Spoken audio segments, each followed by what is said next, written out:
नमस्कार। आकाशवाणी से प्रस्तुत है समाचार प्रभात।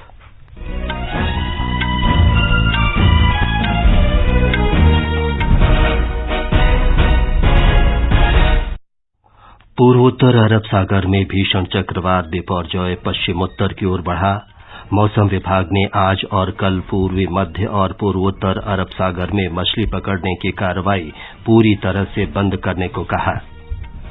केंद्र ने राज्यों से गेहूं की उपलब्धता में पारदर्शिता लाने के लिए भंडारण की जानकारी सुनिश्चित करने को कहा।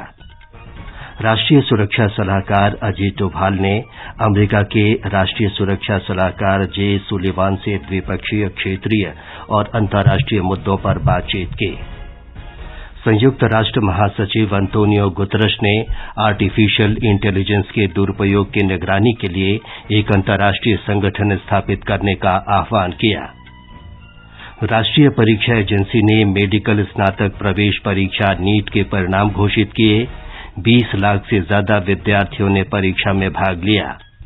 और खेलों में इंडोनेशिया ओपन बैडमिंटन टूर्नामेंट में पीवी सिंधु का मुकाबला ताइवान की ताई जू यिंग से।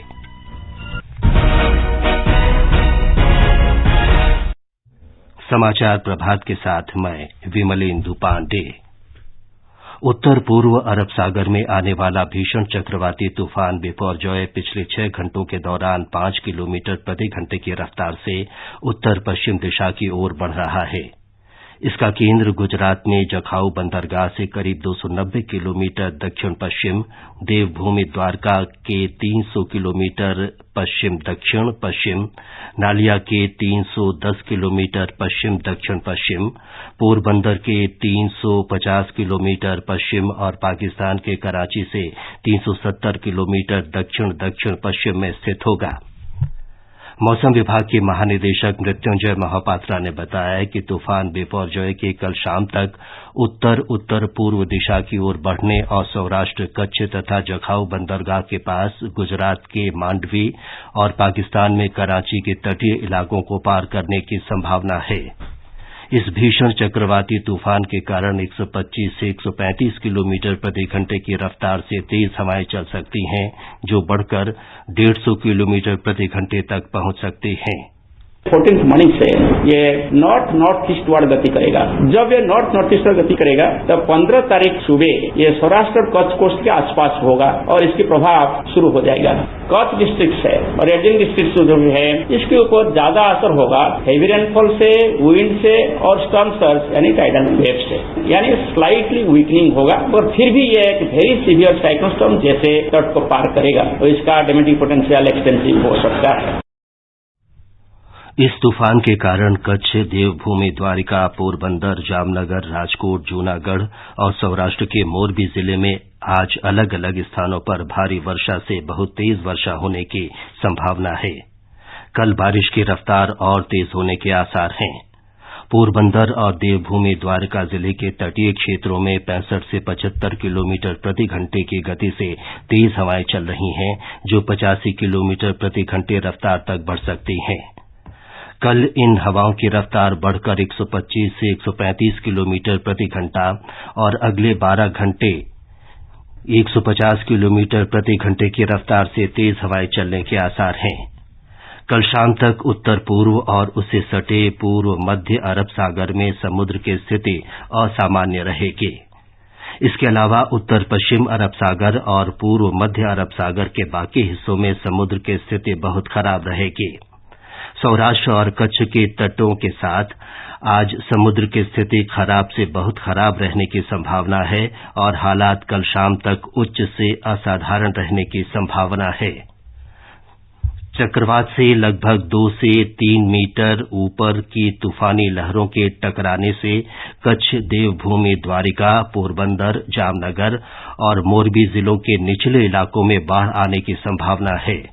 इन जिलों में विभिन्न स्थानों पर 3 से 6 मीटर तक ऊंची लहरें उठ सकती हैं। मौसम विभाग ने आज और कल पूर्व मध्य पश्चिम मध्य अरब सागर से सटे और पूर्वोत्तर अरब सागर में मछली पकड़ने पर पूरी तरह पाबंदी लगाने के लिए कहा है। जो लोग समुद्र में हैं उन्हें तट पर लौटने की सलाह दी गई है। तटीय इलाकों से 5 किलोमीटर के दायरे में आने वाले सर्वाधिक प्रभावित गांव के सभी लोगों को सुरक्षित स्थानों पर भेजा जा रहा है। गुजरात के राहत आयुक्त आलोक कुमार पांडे ने बताया है कि राज्य सरकार बिपरजॉय चक्रवात से होने वाले धन जन के नुकसान को रोकने के लिए लगातार काम कर रही है। 8 जिलों कच्छ, पोरबंदर, जूनागढ़, जामनगर, देवभूमि द्वारका, गिर सोमनाथ, मोरबी और राजकोट से 37,000 से ज्यादा लोगों को सुरक्षित स्थानों पर पहुंचाया गया है। इन जिलों में दवा व अन्य सामग्री की व्यवस्था की गई है। मौसम विभाग के मुताबिक इन 8 जिलों में 14 और 15 जून को भारी बारिश की संभावना है। कच्छ जिले में इस तूफान के व्यापक प्रभाव की संभावना को देखते हुए कच्छ में जरूरतमंद लोगों तक पहुंचने के लिए 40,000 से अधिक भोजन के पैकेट, 2,000 किलोग्राम दूध पाउडर और 45,000 टेट्रा पैक दूध तैयार किया गया है। एहतियात के तौर पर 8 जिलों के तटीय इलाकों से कुल 4,050 होर्डिंग्स हटाए गए हैं। लोगों की सुरक्षा के लिए एनडीआरएफ की 15 और एसडीआरएफ की 12 टीमों को भी लगाया गया है। भरत देवमणि, आकाशवाणी समाचार, अहमदाबाद। केंद्र ने राज्यों से थोक विक्रेताओं, फुटकर व्यापारियों और बड़ी श्रृंखलाओं के विक्रेताओं तथा प्रोसेसर से गेहूं भंडारण की जानकारी हासिल करने को कहा है ताकि किसी प्रकार की अनुचित गतिविधियों पर रोक लगाई जा सके और गेहूं उपलब्धता के बारे में पारदर्शिता लाई जा सके। गेहूं के दामों में कमी लाने और बाजार में गेहूं उपलब्धता सुनिश्चित करने के लिए खाद्य और सार्वजनिक वितरण मंत्रालय के सचिव संजीव चोपड़ा ने कल वीडियो कॉन्फ्रेंस के माध्यम से राज्यों के खाद्य सचिवों के साथ बैठक की। ये समाचार आकाशवाणी से प्रसारित किए जा रहे हैं।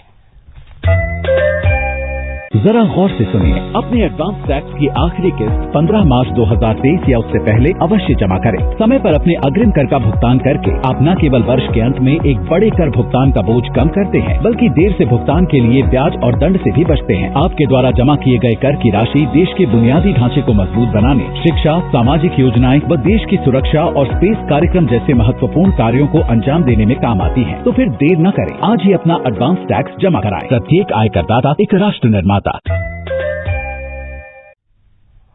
समाचार प्रभात में आपका फिर स्वागत है। राष्ट्रीय सुरक्षा सलाहकार अजीत डोभाल ने अमेरिका के राष्ट्रीय सुरक्षा सलाहकार जे सुलिवान से कल द्विपक्षीय, क्षेत्रीय और अंतर्राष्ट्रीय मुद्दों पर बातचीत की। श्री डोभाल और श्री सुलिवान ने उभरती प्रौद्योगिकी के क्षेत्र में भारत अमेरिका सहयोग पर एक बैठक को भी संबोधित किया। इस अवसर पर श्री डोभाल ने कहा कि भारत अमेरिका सहयोग के अंतर्गत दोनों देशों ने सेमीकंडक्टर्स के बारे में एक समझौता ज्ञापन पर हस्ताक्षर किए हैं। संयुक्त राष्ट्र महासचिव अंतोनियो गुतरश ने अंतर्राष्ट्रीय परमाणु ऊर्जा एजेंसी की तरह आर्टिफिशियल इंटेलिजेंस, कृत्रिम बुद्धिमत्ता संबंधी गतिविधियों पर निगरानी रखने के लिए एक अंतर्राष्ट्रीय संगठन स्थापित करने का समर्थन किया है। संयुक्त राष्ट्र महासचिव ने आगाह किया है कि कृत्रिम बुद्धिमत्ता का इस्तेमाल गलत सूचना और नफरत फैलाने के लिए किया जा रहा है। उन्होंने कहा कि इस तकनीक की प्रगति का उपयोग कुछ अच्छे कामों के लिए भी हो रहा है, पर इससे लोकतंत्र और मानवाधिकारों के लिए खतरा भी उत्पन्न हो गया है। नेशनल परीक्षा एजेंसी ने मेडिकल स्नातक प्रवेश परीक्षा नीट यूजी के परिणाम घोषित कर दिए हैं। प्रवेश परीक्षा पास करने वाले सबसे अधिक उम्मीदवार उत्तर प्रदेश से हैं। इसके बाद महाराष्ट्र और राजस्थान के उम्मीदवारों को सफलता मिली है। राष्ट्रीय परीक्षा एजेंसी एनटीए ने पिछले 7 मई को भारत के बाहर के 14 शहरों सहित देश के 499 शहरों में 4,097 केंद्रों पर राष्ट्रीय पात्रता सह प्रवेश परीक्षा आयोजित की थी। प्रधानमंत्री नरेंद्र मोदी इस महीने की 18 तारीख को मन की बात कार्यक्रम के अंतर्गत देशवासियों से अपने विचार साझा करेंगे। एक ट्वीट संदेश में प्रधानमंत्री ने इस कार्यक्रम के लिए देशवासियों से सुझाव मांगे हैं। लोग इस कार्यक्रम के लिए अपने सुझाव नमो ऐप और माई गॉव पर भेज सकते हैं। इसके अलावा टेलीफोन नंबर 1800-117800 पर भी सुझाव दिए जा सकते हैं। टेलीफोन नंबर 1922 पर मिस्ड कॉल देकर भी एसएमएस के जरिए प्राप्त लिंक से सुझाव भेजे जा सकते हैं। केंद्र में राष्ट्रीय जनतांत्रिक गठबंधन सरकार के 9 वर्ष पूरे होने पर आकाशवाणी समाचार सरकार के विभिन्न पहल पर श्रृंखला प्रसारित कर रहा है। इसके अंतर्गत आज हम नए संसद भवन के बारे में चर्चा कर रहे हैं। इसका उद्घाटन प्रधानमंत्री नरेंद्र मोदी ने पिछले महीने किया था। ये वास्तुशिल्प का बेहतरीन भवन है जो राष्ट्र की प्रगति का प्रतीक है। नया संसद भवन न केवल देश की प्रगति और तकनीकी कौशल की झलक पेश करता है, बल्कि विकसित भारत बनाने के लिए तय किए गए लक्ष्यों को हासिल करने की चेतना को भी जागृत करता है। उन्नत सुविधाओं से लैस ये इमारत और इसकी मनोरम वास्तुकला एक ऐसे नए भारत की मिसाल पेश करती है जो सशक्त, समावेशी और समृद्ध है। इस नई इमारत के भीतरी भाग में देश की समृद्ध सांस्कृतिक विरासत के दर्शन होते हैं। साथ ही नवीनतम तकनीकों से सुसज्जित इसके आधुनिक कार्यालयों से सांसदों की उत्पादकता में इजाफा होगा। नए संसद भवन को राष्ट्र को समर्पित करते हुए प्रधानमंत्री ने कहा था कि यह कोई इमारत नहीं बल्कि 140 करोड़ भारतीयों की आकांक्षाओं और सपनों का प्रतिबिंब है। ये सिर्फ एक भवन नहीं है, ये 140 करोड़ भारतवासियों की आकांक्षाओं और सपनों का प्रतिबिंब है। ये विश्व को भारत के दृढ़ संकल्प का संदेश देता हमारे लोकतंत्र का मंदिर है। ये नया संसद भवन योजना को यथार्थ से, नीति को निर्माण से, इच्छा शक्ति को क्रिया शक्ति से, संकल्प को सिद्धि से जोड़ने वाली अहम कड़ी साबित होगा। संसद भवन की नई इमारत 65,000 वर्ग मीटर में फैली है, जिसमें क्षेत्रीय कला और शिल्प की अनूठी झलक देखने को मिलती है। लोकसभा कक्ष में 888 सांसदों के बैठने की जगह है, जबकि राज्यसभा के कक्ष में 384 सांसदों के बैठने की व्यवस्था है। भूपेंद्र सिंह, आकाशवाणी समाचार, दिल्ली। जकार्ता में आज इंडोनेशिया ओपन बैडमिंटन टूर्नामेंट शुरू हो रहा है। पीवी सिंधु और एचएस प्रणॉय सहित भारत के शीर्ष खिलाड़ी पहले ही दिन प्रारंभिक दौर के मुकाबलों में भाग लेंगे। ये समाचार हमारी वेबसाइट newsonair.gov.in/hindi पर भी उपलब्ध हैं। और अब समाचार पत्रों की सुर्खियों के साथ हैं दिव्या तोमर। चक्रवात बिपरजॉय से निपटने की तैयारी अखबारों की बड़ी खबर है। जनसत्ता की सुर्खी है, 21,000 लोगों को आश्रय स्थलों में भेजा गया। मौसम विभाग ने बड़े पैमाने पर नुकसान की दी चेतावनी। राष्ट्रीय सहारा आपदा प्रबंधन शीर्षक से लिखता है, 3 परियोजनाओं के लिए 8,000 करोड़ रुपए की केंद्र की मंजूरी। गृहमंत्री अमित शाह ने सभी राज्यों में अग्निशमन सेवा का आधुनिकीकरण, 7 बड़े शहरों में बाढ़ की आशंकाओं को कम करने और 17 राज्यों में भूस्खलन रोकने की 3 बड़ी परियोजनाओं की घोषणा की।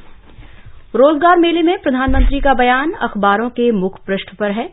पंजाब केसरी लिखता है, नौकरियों में पारदर्शिता आई, भाई भतीजावाद और भ्रष्टाचार हुआ खत्म। प्रधानमंत्री ने 70,000 से अधिक नियुक्ति पत्र वितरित किए। हिन्दुस्तान की खबर है, केंद्रीय कर्मचारियों को काम के बीच योग के लिए मिलेगा विराम। केंद्र ने कर्मचारियों से कहा कि वे तनाव मुक्त और तरोताजा रहने के लिए छोटी अवधि के योग विराम लें। प्रधानमंत्री नरेंद्र मोदी 21 जून को योग दिवस पर अमेरिका यात्रा के दौरान संयुक्त राष्ट्र में योग सत्र का नेतृत्व करेंगे। दैनिक जागरण का कहना है, उत्पादन प्रोत्साहन योजना पीएलआई से 3,78,000 लोगों को मिला रोजगार। 6 सेक्टरों में इस योजना के तहत अब तक 46,800 करोड़ रुपए का निवेश। उद्योगों को 1,97,000 करोड़ रुपए दिए जाने हैं। इस वर्ष मार्च तक 2,900 करोड़ रुपए का भुगतान। अमर उजाला लिखता है कि वैश्विक स्तर पर सुस्ती और महंगाई तथा ऊंची ब्याज दरों के बावजूद भारतीय कंपनियों की रैंकिंग में सुधार। अंत में मुख्य समाचार एक बार फिर। पूर्वोत्तर अरब सागर में भीषण चक्रवात बिपरजॉय पश्चिमोत्तर की ओर बढ़ा। मौसम विभाग ने आज और कल पूर्वी, मध्य और पूर्वोत्तर अरब सागर में मछली पकड़ने की कार्रवाई पूरी तरह से बंद करने को कहा। केंद्र ने राज्यों से गेहूं की उपलब्धता में पारदर्शिता लाने के लिए भंडारण की जानकारी सुनिश्चित करने को कहा। राष्ट्रीय सुरक्षा सलाहकार अजीत डोभाल ने अमेरिका के राष्ट्रीय सुरक्षा सलाहकार जे सुलिवान से द्विपक्षीय, क्षेत्रीय और अंतर्राष्ट्रीय मुद्दों पर बातचीत की। और संयुक्त राष्ट्र महासचिव अंतोनियो गुतरश ने आर्टिफिशियल इंटेलिजेंस के दुरुपयोग की निगरानी के लिए एक अंतर्राष्ट्रीय संगठन स्थापित करने का आह्वान किया। इसके साथ ही समाचार प्रभात का ये अंक समाप्त हुआ। नमस्कार।